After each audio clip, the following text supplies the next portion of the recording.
거지라 불린 루마니아 소녀, 한국에서 재벌 며느리가 되기까지. 여러분 혹시 믿으시겠어요? 고작 몇 년 전까지만 해도 동네 사람들에게 거지라고 불리던 외국인 소녀가 지금은 한국 대기업 사장. 아들과 결혼해서 행복하게 살고 있다는 이야기를 말입니다. 그것도 그냥 평범한 대기업이 아니라 누구나 아는 그 유명한 기업 말이에요. 정말 믿기 어렵죠? 도대체 어떻게 이런 일이 가능했을까요? 오늘 들려드릴 이야기는 정말 드라마보다 더 드라마틱한 실화입니다.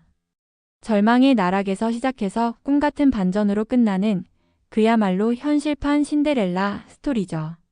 가슴이 뜨거워지는 감동과 함께 인생의 희망을 다시 한번 느끼게 될 거예요. 본 영상은 개인정보 보호를 위해 스토리를 재구성한 이야기입니다. 여기서 잠깐. 여러분들의 구독과 좋아요는 대한민국의 위대함을 널리 알리는 큰 힘이 됩니다. 저는 루마니아 북부의 작은 농촌 마을에서 태어났습니다. 이름은 아나스타샤예요. 25살이 되던 해까지도 저희 집은 정말 가난했어요. 창문이 깨진 채로 겨울을 나고 난방비가 없어서 담요를 여러 겹 덮고 잠을 자야 했거든요.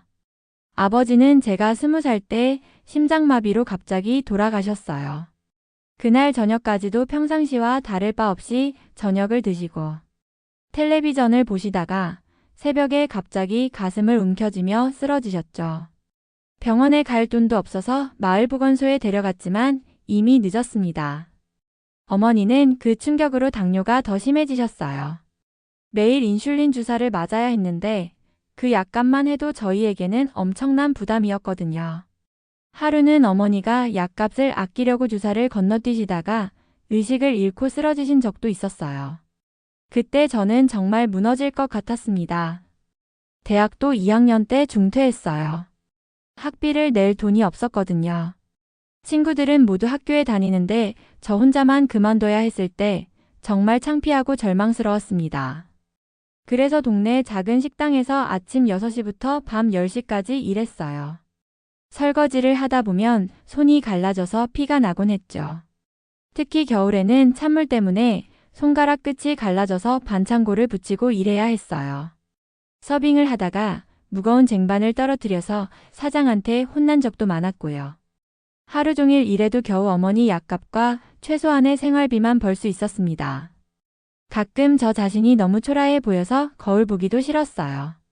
그런데 정말 힘들었던 건 가난보다도 사람들의 차가운 시선이었어요.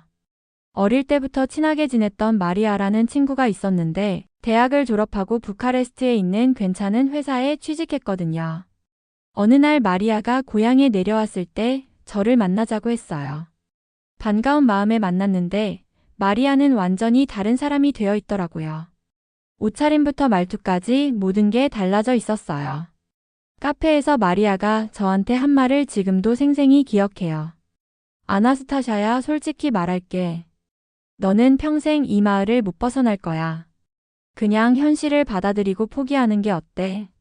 그 순간 정말 가슴이 무너지는 것 같았어요. 가장 친한 친구라고 생각했던 사람이 저를 이렇게 무시할 줄은 꿈에도 몰랐거든요. 눈물이 핑 돌았지만 그 앞에서는 울고 싶지 않았어요. 왜 그런 말을 해? 현실이잖아. 돈도 없고 학력도 없는데 뭘 할 수 있겠어? 그냥 여기서 결혼해서 애 낳고 사는 게 너한테는 맞을 것 같아. 집에 돌아와서 저는 이불을 뒤집어쓰고 펑펑 울었어요. 정말 절망스러웠거든요. 동네 사람들도 마찬가지였습니다. 길에서 마주치면 수근수근거리며 하는 말들이 다 들렸어요. 저 애는 아무리 노력해봤자 평생 벽돌이나 나르는 신세일 거야. 집안이 저런데 뭘 바라겠어? 그냥 체념하고 사는 게 나을 텐데. 아버지도 없이 어머니 혼자 키우니까 저 모양이지. 매일 밤 식당 일을 마치고 집에 돌아와서 침대에 쓰러지면 천장을 바라보며 생각했어요. 정말 이렇게 살다가 죽는 건가? 꿈도 희망도 없는 삶이 계속될 건가? 때로는 정말 모든 걸 포기하고 싶었습니다. 그런 절망적인 나날을 보내던 어느 겨울밤이었어요. 그날도 식당에서 10시간 넘게 일하고 집에 돌아왔는데 너무 피곤해서 소파에 그대로 쓰러져서 잠이 들었죠. 새벽 3시쯤 깼는데 텔레비전이 켜져 있더라고요. 평소 같으면 그냥 껐을 텐데 뭔가 아름다운 음악이 흘러나오고 있어서 그냥 봤어요.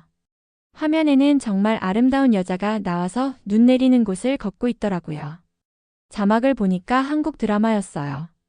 사랑의 불시착이라는 작품이었습니다. 처음에는 그냥 심심해서 보기 시작했는데 점점 빠져들더라고요.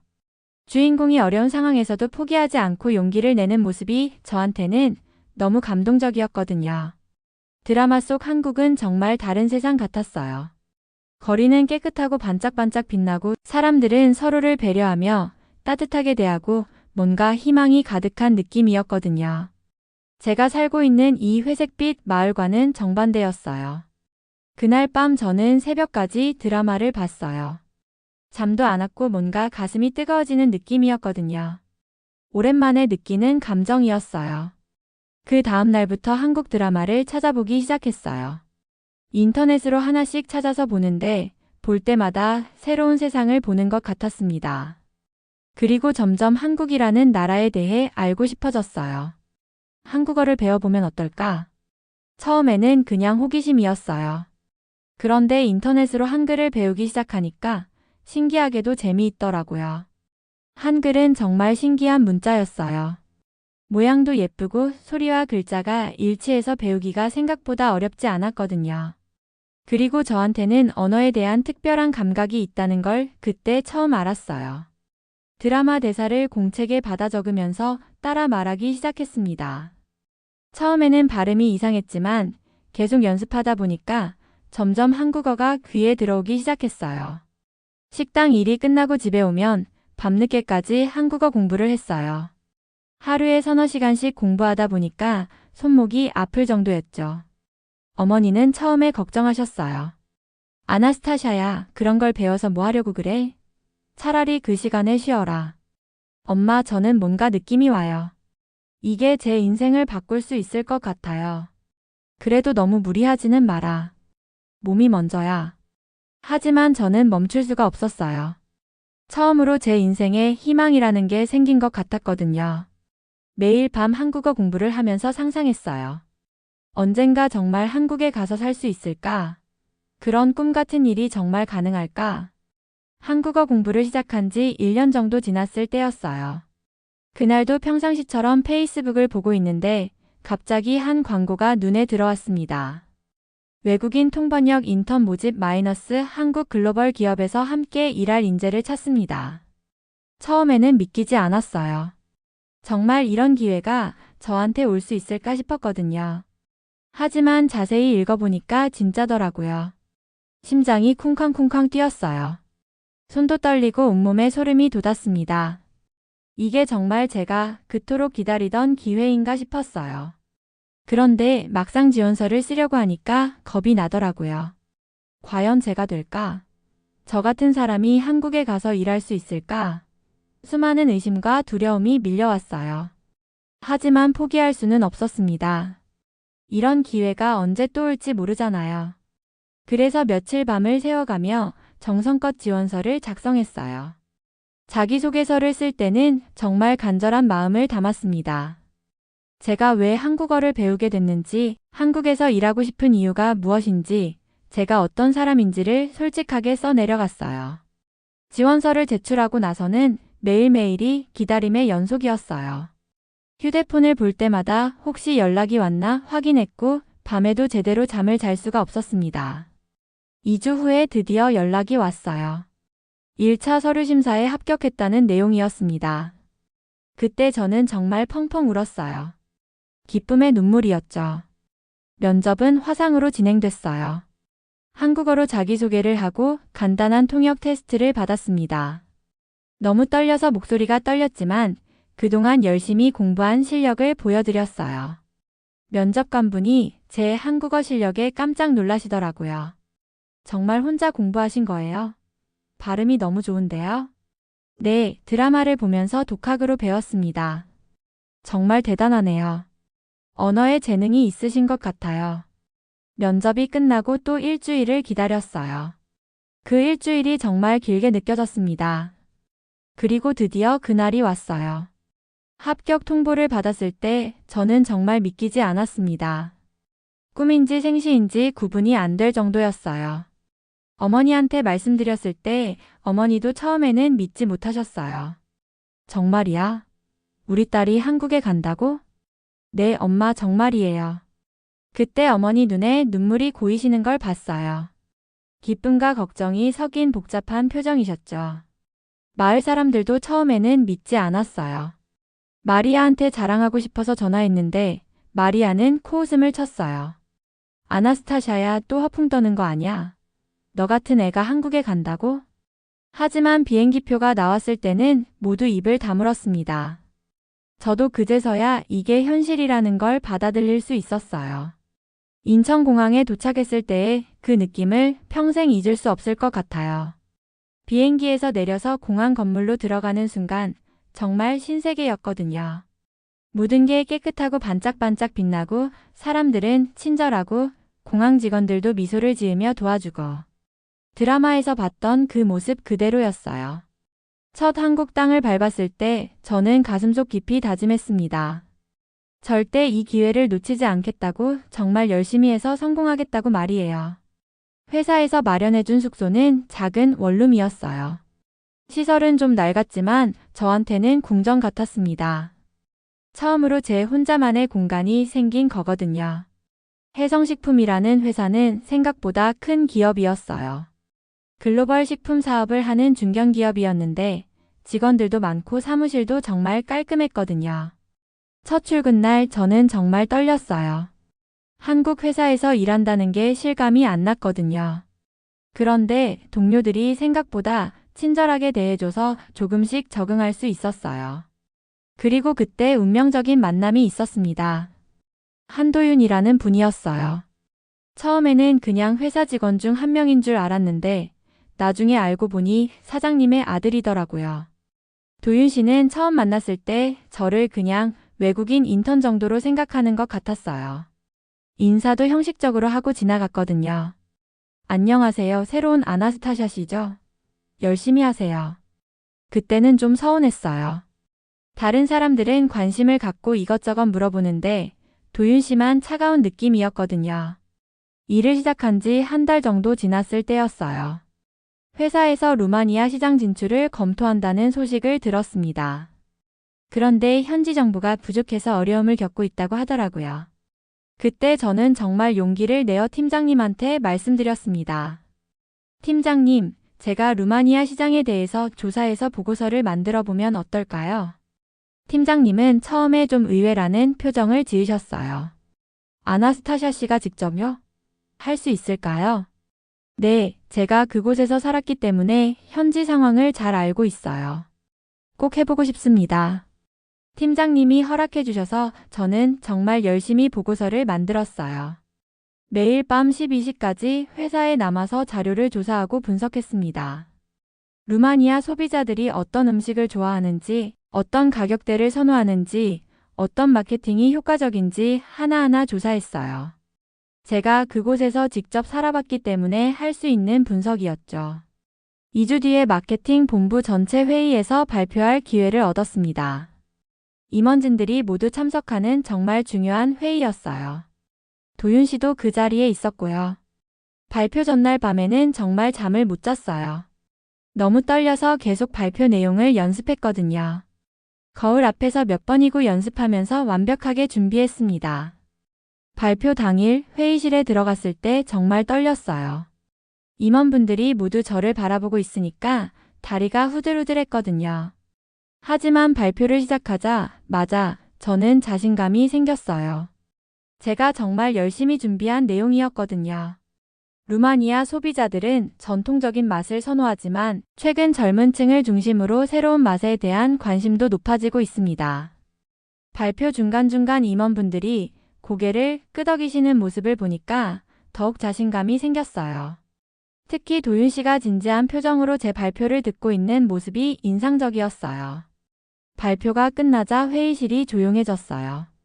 순간 잘못한 건 아닌가 싶어서 가슴이 쿵쾅거렸는데 본부장님이 먼저 박수를 치기 시작했어요. 정말 훌륭한 분석이었습니다. 현지인만이 할 수 있는 깊이 있는 통찰이었어요. 다른 임원분들도 모두 박수를 쳐주셨어요. 그때 정말 가슴이 벅찼습니다. 이런 수준 높은 분석을 해주실 줄 몰랐어요. 정말 고맙습니다. 발표가 끝나고 도윤 씨가 저한테 다가왔어요. 아나스타샤 씨 정말 대단하네요. 완전히 새로운 시각이었어요. 그때 처음으로 도윤 씨가 저를 인정해주는 것 같았어요. 더 이상 그냥 외국인 인턴이 아니라 전문가로 봐주는 것 같았거든요. 그날 이후로 회사에서 저를 보는 시선이 완전히 달라졌습니다. 다른 프로젝트에서도 제 의견을 물어보고 중요한 미팅에도 참석하게 해주었어요. 한국에서 일한 지 8개월 정도 됐을 때 갑자기 어머니로부터 긴급 전화가 왔어요. 아나스타샤야, 엄마가 병원에 입원했단다. 당뇨가 많이 나빠졌어. 그 순간 정말 세상이 무너지는 것 같았어요. 목소리도 떨리고 눈앞이 캄캄해졌습니다. 엄마 얼마나 심각해요? 의사 선생님이 빨리 와보라고 하시네. 미안하다, 딸아. 전화를 끊고 나서 저는 한참 동안 멍하니 있었어요. 어떻게 해야 할지 모르겠더라고요. 회사에 급히 휴가를 내고 루마니아로 돌아갔어요. 도윤 씨가 상황을 듣고 공항까지 배웅해주면서 이렇게 말했어요. 아나스타샤 씨, 너무 걱정하지 마세요. 어머니 괜찮으실 거예요. 빨리 돌아오세요. 그때 도윤 씨의 따뜻한 말 한마디가 정말 큰 위로가 됐어요. 부카레스트 공항에 도착했는데 정말 신기한 일이 일어났습니다. 공항에서 마을로 가는 버스를 타는데 옆자리에 앉은 아주머니가 저를 빤히 쳐다보시더라고요. 혹시 너 아나스타샤 아니야? 네, 맞는데요. 어떻게 아세요? 아이고, 우리 마을의 자랑이잖아. 한국에서 성공했다며? 정말 놀랐어요. 어떻게 알고 계신 건지 모르겠더라고요. 텔레비전에도 나왔다며? 우리 지역 신문에도 크게 났어. 그제서야 상황을 이해할 수 있었어요. 제가 한국에서 일한다는 소식이 마을 전체에 퍼진 거더라고요. 마을에 도착했을 때는 정말 깜짝 놀랐습니다. 예전에 저를 무시하고 비웃던 사람들이 모두 나와서 환영해주는 거예요. 아나스타샤, 정말 대단하다. 우리 마을에서 이런 성공한 사람이 나올 줄 몰랐어. 한국 회사에 다닌다며? 정말 자랑스럽다. 너무 놀라서 말이 안 나왔어요. 불과 1년 전만 해도 저를 거지라고 부르던 사람들이 이렇게 극진히 대해주니까 현실 같지 않았거든요. 가장 놀란 사람은 마리아였어요. 예전에 저한테 평생 이 마을을 못 벗어날 거라고 했던 그 친구 말이에요. 마리아는 제 앞에서 눈물을 흘리면서 무릎을 꿇고 사과했습니다. 아나스타샤야, 정말 미안해. 그때 내가 너무 심한 말을 했어. 사실은 질투가 나서 그런 거였어. 너가 나보다 언어도 잘하고 똑똑했는데 인정하기 싫었나 봐. 저는 마리아를 일으켜 세우며 말했어요. 괜찮아, 마리아야. 오히려 고마워. 그때 내가 그런 말을 해줘서 더 열심히 할 수 있었어. 정말 용서해 줄 수 있어? 물론이야. 우리 다시 친구하자.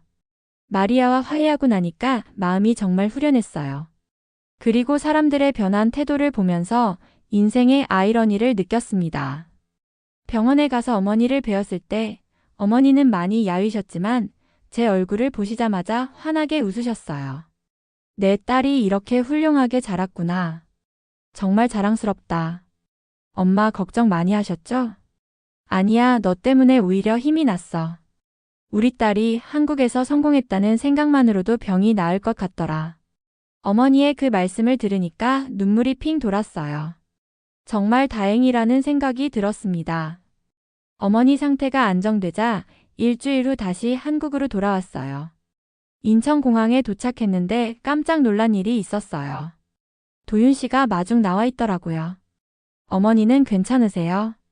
네, 많이 좋아지셨어요. 그런데 어떻게 마중까지 나와주셨어요? 그냥 마음이 쓰여서요. 혼자 오시기 힘드실 것 같아서. 그때 정말 감동했어요. 바쁘실 텐데 이렇게 마중까지 나와주시다니. 공항에서 나오면서 도윤 씨가 조심스럽게 물어보더라고요. 혹시 저녁 같이 드실래요? 루마니아에서 힘드셨을 텐데 맛있는 거 드세요. 처음으로 도윤 씨가 저한테 이렇게 관심을 보여주는 거였어요. 가슴이 두근두근했습니다. 그날 저녁을 같이 먹으면서 많은 이야기를 나눴어요. 도윤 씨는 제가 생각했던 것보다 훨씬 따뜻하고 진실한 사람이었거든요. 사실 처음에는 아나스타샤 씨를 잘 몰랐어요. 그냥 외국인 인턴 중 한 명이라고만 생각했거든요. 저도 처음에는 도윤 씨가 좀 차가운 분인 줄 알았어요. 미안해요. 제가 원래 낯을 좀 가려서 그래요. 하지만 발표를 보고 나서 완전히 생각이 바뀌었어요. 정말 대단한 분이시더라고요. 그때부터 도윤 씨와 점점 가까워지기 시작했어요. 점심시간마다 같이 식사하고 퇴근 후에도 가끔 차를 마시러 가곤 했죠. 도윤 씨는 저에 대해 정말 많은 관심을 보였어요. 루마니아 문화에 대해서도 궁금해하고 제가 어떻게 한국어를 배웠는지도 신기해했거든요. 아나스타샤 씨는 정말 대단해요. 혼자서 이렇게 한국어를 완벽하게 배우다니. 완벽하지는 않아요. 아직도 어려운 단어들이 많거든요. 아니에요. 정말 놀라워요. 저는 영어도 제대로 못하는데 그런 대화를 나누면서 점점 도윤 씨에 대한 호감이 생겼어요. 겉으로는 차가워 보이지만 속은 정말 따뜻한 사람이었거든요. 어느 날 도윤 씨가 저한테 깜짝 놀랄 만한 제안을 했어요. 아나스타샤 씨, 이번 주말에 시간 있으세요? 네, 특별한 일은 없어요. 그럼 한강에 같이 가실래요? 날씨도 좋고 산책하면 기분 전환이 될 것 같아서요. 첫 번째 데이트였어요. 정말 설렜습니다. 한강에서 산책을 하면서 도윤 씨가 정말 놀라운 말을 했어요. 아나스타샤 씨, 사실 제가 요즘 루마니아어를 공부하고 있어요. 정말요? 왜요? 아나스타샤 씨를 더 잘 알고 싶어서요. 그리고 도윤 씨가 갑자기 루마니아 민요를 부르기 시작했어요. 제가 어릴 때 자주 듣던 그 노래였거든요. 한국어로 번역해서 불러주는데 발음은 좀 서툴렀지만 마음이 정말 따뜻해졌어요. 도윤 씨, 언제 이런 걸 준비했어요? 아나스타샤 씨가 루마니아에 다녀온 후부터요. 아나스타샤 씨의 마음을 이해하고 싶었거든요. 그때 저는 정말 감동했어요. 도윤 씨의 진심을 느낄 수 있었거든요. 하지만 곧 문제가 생겼습니다. 도윤 씨가 어느 날 힘들어하는 표정으로 저한테 말했어요. 아나스타샤 씨, 어머니가 우리 관계를 알게 되셨어요. 그래서요? 반대하세요. 외국인과는 절대 결혼할 수 없다고 하시네요. 가슴이 쿵 떨어지는 것 같았어요. 집안 체면상 외국인 며느리는 안 된다는 거예요.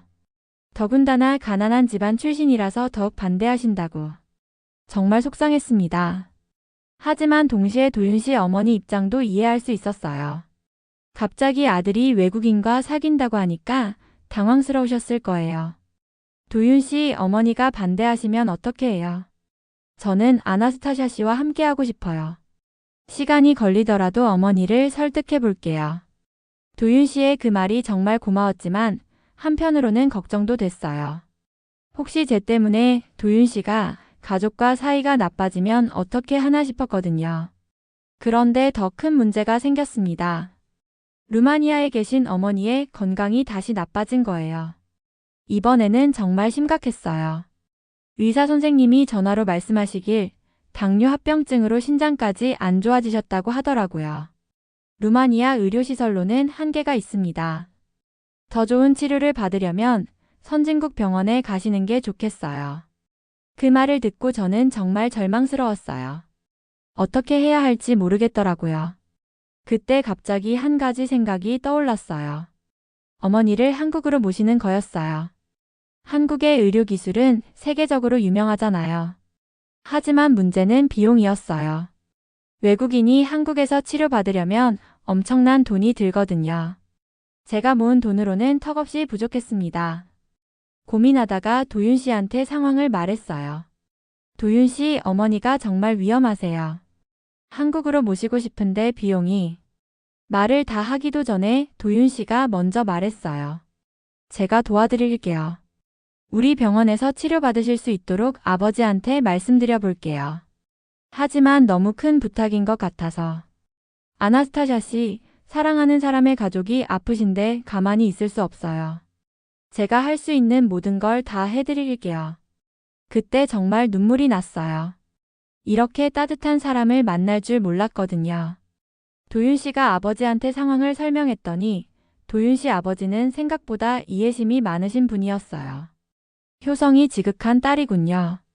어머니를 위해 이렇게까지 하다니. 우리가 도와드려야죠. 아버지 정말 감사합니다. 사람이 사람을 돕는 건 당연한 일이에요.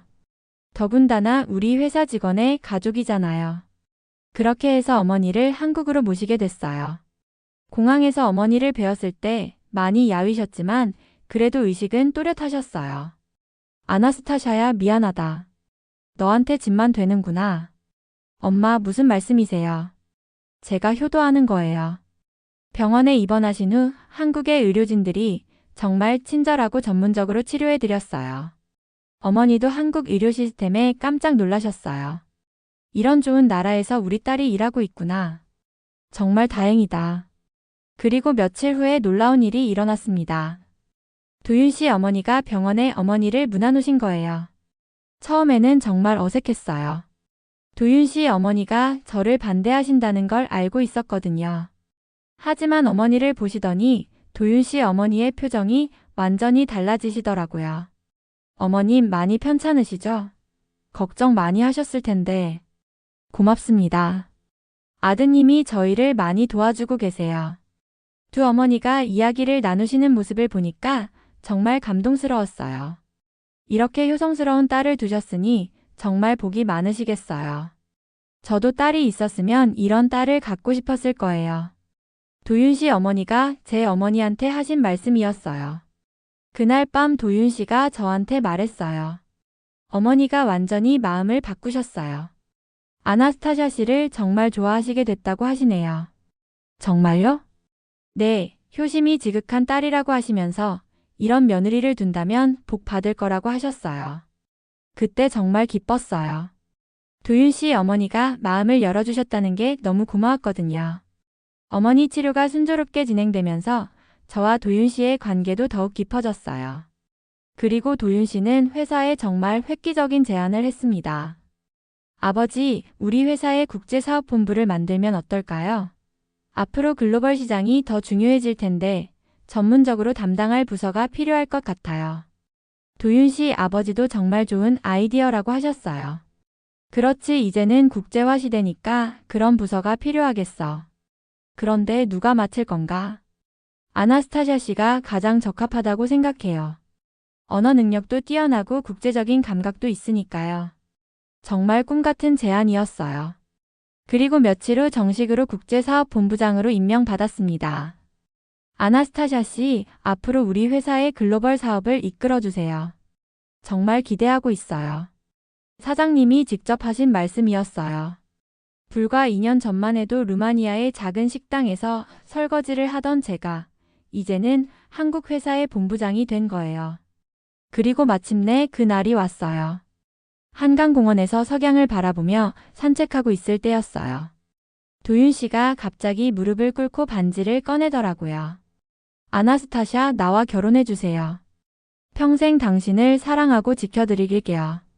당신과 함께 행복한 가정을 꾸리고 싶어요. 그 순간 정말 시간이 멈춘 것 같았어요. 눈물이 핑 돌면서 가슴이 벅차올랐거든요.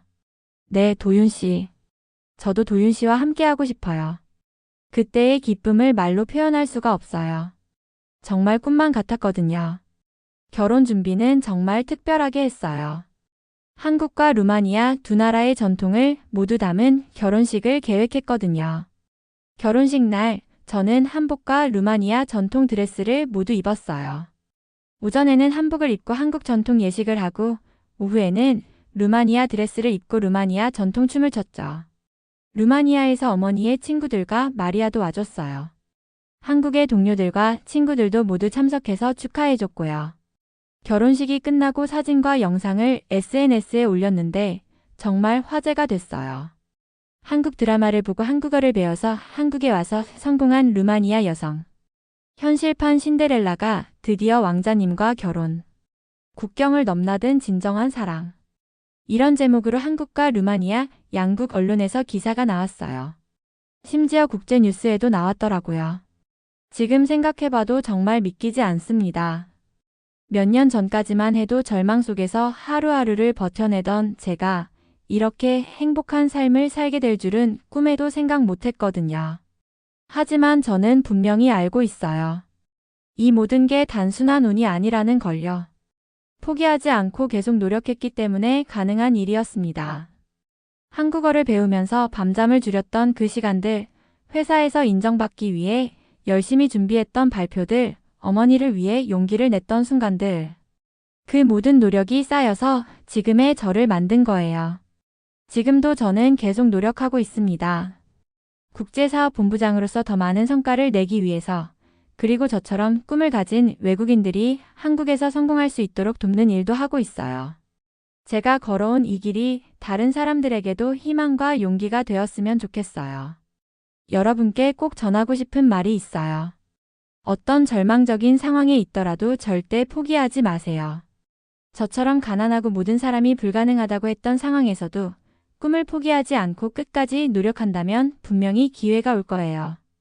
외국인도 가난도 학력도 상관없습니다.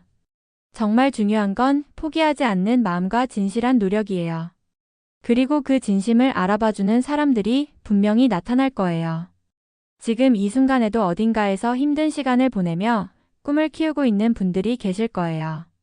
그분들께 저의 이야기가 작은 등불이 되었으면 좋겠습니다. 여러분도 분명히 해낼 수 있어요. 절대 포기하지 마세요. 오늘의 사연은 여기까지입니다. 지금까지 미라클 대한민국 저는 윤서였습니다. 여러분의 생각을 댓글에 작성해 주세요. 또한 대한민국의 위대함을 널리 알리기 위해 구독, 좋아요로 함께 해주세요. 오늘도 좋은 하루 되세요. 감사합니다.